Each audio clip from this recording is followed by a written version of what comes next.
Well, we're here today with Dr. Khaimov, a dentist in Queens, Elmhurst, I think that is Dr. Khaimov, right? Yes, it is.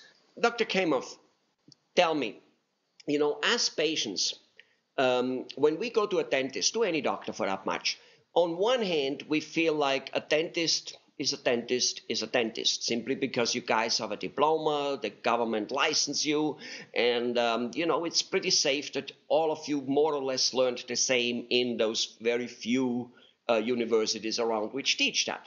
At the same token, we dentists also realize that there has to be a personal match, that not every dentist is the same, especially from personality and from what they do. Only because a person learns in theory just about everything doesn't mean he then practices it all that way. So tell us a little bit, what is your practice all about? If I have children, can I bring them to you? If I have a mom or am let's just say me being as old as I am, if I have a grandma, like an elder person, if I am an elder person, can I come to you with dentures?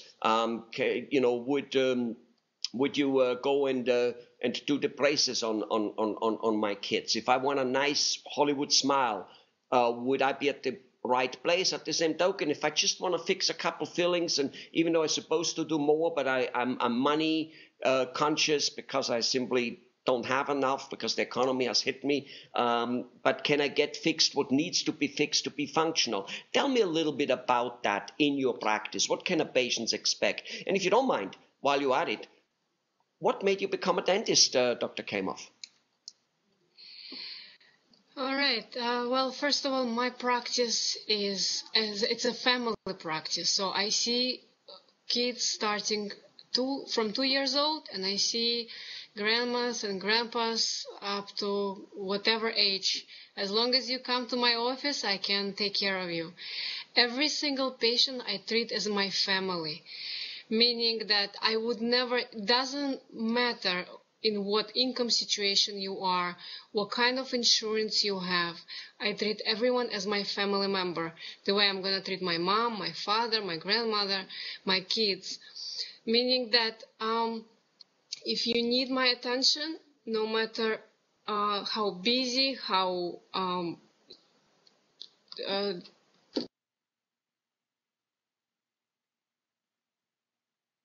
it is in my power to help you, I do help you.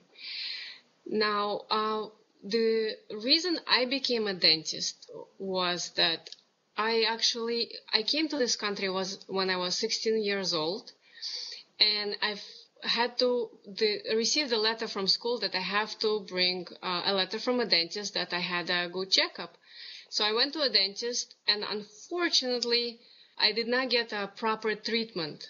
And when I did not get a proper treatment, in school, I told myself, you know what, that was the time when I had to choose my profession. I said, I want to know, what did this doctor do to me? How can I fix it? And how can I prevent this from happening to other people?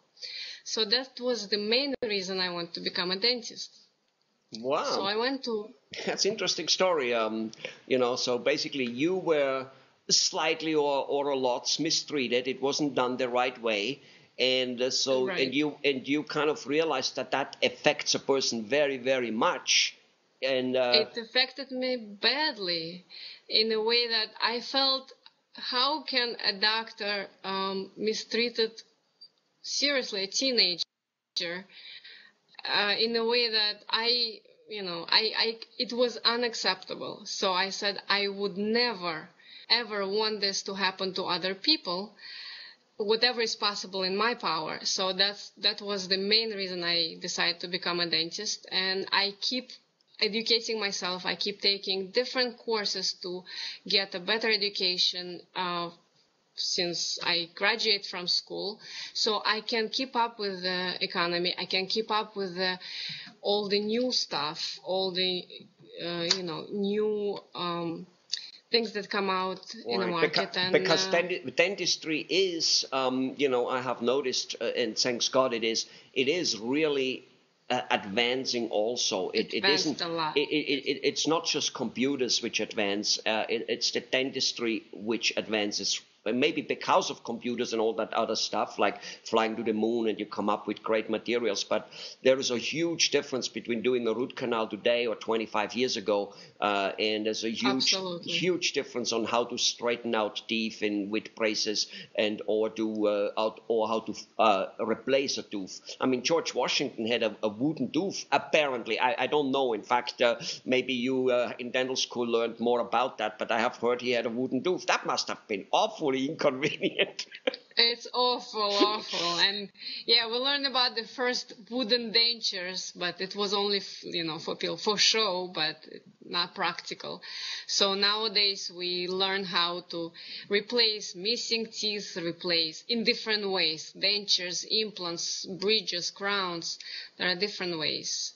So staying updated is obviously important, but probably, lots of doctors do that. But in any case, it's not that necessarily one dentist is a lot worse than another one, but a person should be he should be matching their personality a little bit the way a young couple dating does, and then decides that, we might not be agreeing on everything, but I think our overall personality matches us together, and we can get married, and then hopefully, as many people do, stay married their whole life, wonderfully. And that little bit of dentist is a little bit like that. You got to feel comfortable, go there with your children, bring your grandma, or whichever way it goes, and know that if I want a gorgeous Julia Robertson smile, I can get it. At the same time, if I just want to fix my little brown chipped tooth here, or get rid of my toothache, I can do that too. And you're not putting the patient down because you say, look, you need this, but he says, I don't have money now. What you're saying is you will work with him, you will work what needs to be fixed so he doesn't get any more sick, and then hopefully make a plan that one of these days he might be able to fix it all. Absolutely. I work with different we create treatment plans that works for you. I work with you. If needed, we make different kinds of payment plans. So it's very convenient for you. It doesn't kill you. It's very affordable. And my prices are not sky high.